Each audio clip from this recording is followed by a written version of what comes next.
the only एकमेव श्री पु ल देशपांडे. तुमच्या वतीनं श्रीयुत पु ल देशपांडे हे आता या ठिकाणी भाषण करणार आहेत.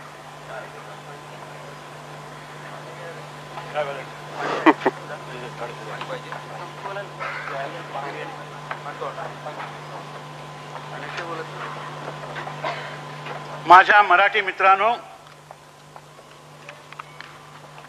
मी कधीही घेतलेला नव्हता अशा एका भावनेचा अनुभव घेतोय की मी विलक्षण संकोचलोय. संकोच हा काही माझा स्थायी भाव नाही आहे. आमचे सोपानदेव म्हणायचे कोणाच्या घरी कोच पाहिला की मला संकोच वाटतो बसायला म्हणून. तो काय असतो याचा अनुभव मला आज आला. इतक्या परमपराक्रमी लोकांच्या मध्ये मला बसताना विलक्षण अवघडल्यासारखं झालेलं आहे. आम्हाला सारखं शेक्सपियरची एक ओळ आठवते. त्यांनी म्हटलं होतं, some are born great, some achieve greatness, आणि बाकीच्या असतं greatness is thrust on some. त्या पहिल्या याच्यामध्ये शिवाजी महाराजांच्या सारखे बॉर्न ग्रेट असतात, त्याच्यानंतर लोकमान्य टिळकांच्या सारखे अचीव ग्रेटनेस केलेले असे असतात, आणि तिसऱ्या कॅटेगरीमध्ये माझ्यासारखे असतात कोणीतरी की greatness is thrust on them.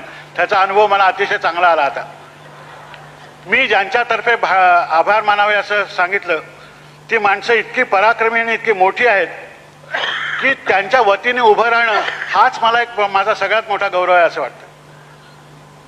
इथे बसलेली माणसं एक एक एक पहा काय काय आहेत. मी काय प्रत्येकाचं वर्णनही करणार नाही, त्याची गरज नाही. आता लताच आहे इथे बसलेली. मला जर कोणी विचारलं आकाशात देव आहे का, ते मी सांगेन मला माहिती नाही. मला माहिती एकच की ह्या आकाशामध्ये सूर्य आहे, चंद्र आहे आणि लताचा स्वर आहे.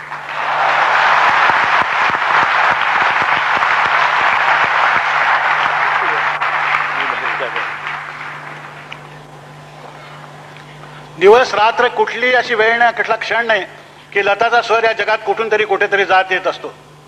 अशी लता मंगेशकर इथे बसलेली आहे. पलीकडे ज्यांना मी गुरुतुल्य मानतो माझ्या नाट्यसृष्टीमध्ये ते मोगर आंगणेकर बसलेले आहेत. बापटनी सांगितलं की त्यांच्या कंपनीत मी होतो, त्याला त्यांचा नाईलाज आहे. सांभाळून घेण्याची त्यांची पहिल्यापासूनची वृत्ती आहे, तसं त्यांनी घेतलेलं आहे. मी मात्र सांगतो मी नाट्यनिकेतनमध्ये होतो हे अभिमानाने सांगत असतो. तर असा अभिमान ज्याच्यामुळे मला मिळाला असे लोक आहेत. इथे जी तेजस्वी मंडळी आहेत, आता आमचे राजाराम बापू आहेत तिथे बसलेले, 103 वर्षाचा तरुण मनुष्य असं यांनी वर्णन केलं होतं. त्यांच्या इतका उत्तम गोंधळ राजकीय माणसाला सुद्धा घालता येत नाही तुम्हाला सांगतो.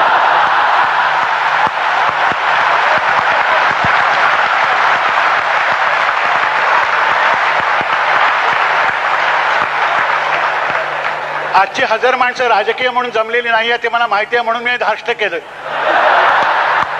त्याचा आपण सहसा कोणाला दुखवत नाही, सत्तेच्या माणसांना तर नाहीच. तर असे राजाराम बापू आहेत. त्याच्यानंतर आपण नेहमी विद्वत्ता म्हणजे प्रखर वगैरे असं बोलत असतो, नेहमी तेजस्वी जळजळीत वगैरे. परंतु ज्यांच्या विद्वत्तेमध्ये शारदीय चांदण्याचा आनंद आपल्याला लाभतो असे आमचे लक्ष्मण शास्त्री जोशी. की विद्वत्ता ही किती शीतल आणि सुंदर असू शकते असं जर कोणी मला विचारलं तर मी सांगेन की तुम्ही लक्ष्मण शास्त्री जोशींच्या सहवासात 1 तास घालवा, म्हणजे तुम्हाला चांदण्यात न्हावून निघाल्यासारखं वाटतं की नाही बघा. नाही वाटलं तर तुम्ही जन्मजन्माचे गलिच्छ आहात असं समजा आणि जा. असा शाप सुद्धा काही लोकांना देव देत असतो, त्याला काही सांगता येत नाही. अशी सगळी मंडळी.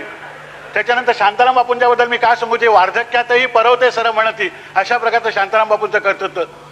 ही सगळी अशी माणसं बसलेली असताना मी आभाराला शब्द कुठून आणू मला खरोखरच माहिती नाही. एक तर आभार धन्यवाद वगैरे मराठी शब्द नाही.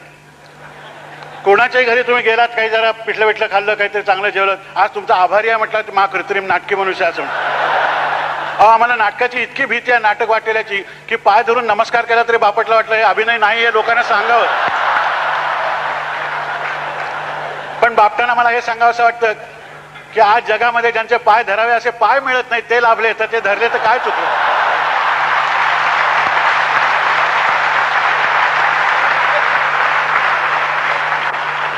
तिथे उद्योगपती शंतनुराव किर्लोस्कर आहेत, यमनराव वाईकर आहेत. तुम्हाला सांगतो की लावणी गाणं म्हणजे सामान्य आहे असं समजू नका. एक एक वजन पेलताना त्याला रक्त आटवावं लागतं आणि त्याची समज जाणीव हात करून घ्यावी लागते. जितकी ख्यालाला करून घ्यावी लागते तितकीच लावणी गाताना सुद्धा करून घ्यावी लागते. हा साक्षात्कार ज्यांच्या गाण्यामध्ये आज अनेक वर्ष झाला त्या यमुनाबाई इथे आहेत. अशी सगळी माणसं प्रत्येकाचा गोवारीकर आहेत. हवा तज्ञ असून सुद्धा यांचा हवामान अंदाज बरोबर आला.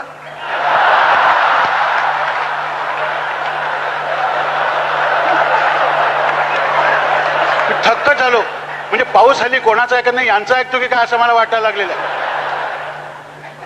कारण आमच्या पुण्याचा हवामान तज्ज्ञ the Poona climate doesn't agree with me म्हणून सोडून गेला होता.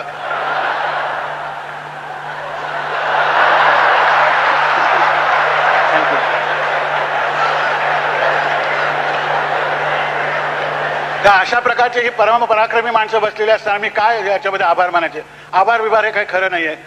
मला तर एवढंच वाटतं की मराठीमध्ये काय किंवा भारतीय संस्कृतीत जिथे आभार विभार मानत असतील ते मानू देत बिचारे, पण मराठी माणसाला ते आभार मानतो धन्यवाद देतो म्हटलं की हे खोटंच बोलतायत असं वाटतं.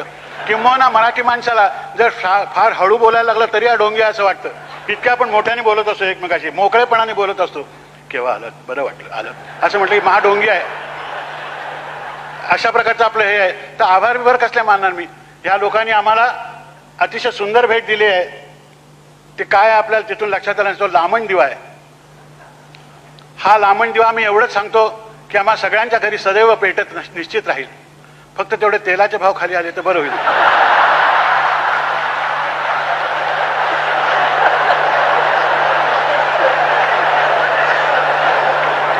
एकेकाळी या महाराष्ट्रात त्यांच्या घरी अत्तराचे दिवे जाळत असत असं म्हणतात. अलीकडे गोडे तेलाचे दिवे जाळणारे लोक आहेत काय असं बोलायची पाळी आली. तेव्हा तेवढे नक्की येतील, पण त्यांना कल्पना नाही. त्यांनी दुसरा जो दिवा आमच्या अंतःकरणात लावलेला आहे तो स्नेहदीप आहे.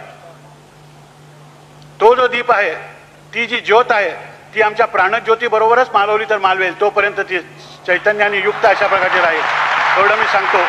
आणि मला माहिती नाही की मान स्वीकारायला मी योग्य आहे की अयोग्य आहे, परंतु इतक्या लोकांनी ज्या अर्थी मी मोठा आहे असं ठरवलेलं आहे ते कदाचित असेल सुद्धा अशी शंका माझ्या मनात यायला लागलेली आहे. तिचं निरसन माझ्या कर्तृत्वाने लवकरच झाल्याशिवाय राहणार नाही हे मलाही माहिती आहे. परंतु आपण एवढं प्रेम केलं, एवढं दाखवलं. घरच्या माणसाने इतका घरचा आहेर याला मराठीत निराळाच अर्थ आहे, पण घरचा इतका सुंदर आहे. आयुष्यभर कुठल्या तरी एका क्षेत्रामध्ये धडपडून ते समजून घेण्याचा प्रयत्न करताना मिळतं. हा मोठा महत्त्वाचा प्रसंग आहे. हा आजन्म लक्षात राहावा अशा प्रकारचा प्रसंग आहे. आणि त्या प्रसंगाला आपण केवळ मराठी नावाच्या भावनेने जमलेले सगळेजण इथे एकत्र आहोत यांच्या साक्षीने मिळावा याच्यासारखा तर गौरव नाही असं मी म्हणतो. कारण ज्याला आपल्या भाषेवर प्रेम करता आलं त्यालाच दुसऱ्याच्या भाषेवर प्रेम करता येतं असंच मला वाटतं. त्यानं आपल्या आईशी जो प्रेम करतो त्याला मातृत्व म्हणजे काय, त्याचं वात्सल्य म्हणजे काय, त्याचं प्रेम म्हणजे काय ते कळतं. तसं आपल्या भाषेवर प्रेम करणारी माणसं ही जगातल्या सर्व भाषेवर प्रेम करतात. त्याचा दुस्वास कोणीही करत नाही. भाषेचा दुस्वास कसला करायचा. दुस्वास ही निराळीच भावना आहे, ती कोणीही करत नाही. त्या अभिमानाने आपण म्हटलं की हो मी मराठी आहे, मला नेहमी मराठी आहे असं म्हणताना वाटतं की शिवाजी महाराज सुद्धा कधीतरी सोयराबाईंना आजचं पिठलं काही जमलं नाही बरं का वगैरे मराठीत सांगत असतील. ही कल्पना मला खूप बरी वाटते ही थोर माणसं मराठीत बोलतात वगैरे. तर अशा थोर माणसांनी जी भाषा समृद्ध केली त्यातलेच आपण एक लहानसे आहोत. ही बाकीची मंडळी मोठी आहेत, त्या मनाने लहानसा असून सुद्धा मला तुम्ही मोठा केलात.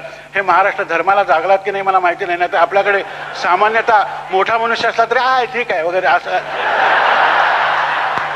नाही तर चढून जाईल अशा प्रकारची आपल्याला काहीतरी भीती असते. आम्ही आता अशा वयात आलेलो आहोत की आता चढून जायचं असलं तर कोणातरी खांद्यावरच चढून जाणार. त्यामुळे ती भीती बाळगायचं काहीही कारण नाही आपल्याला.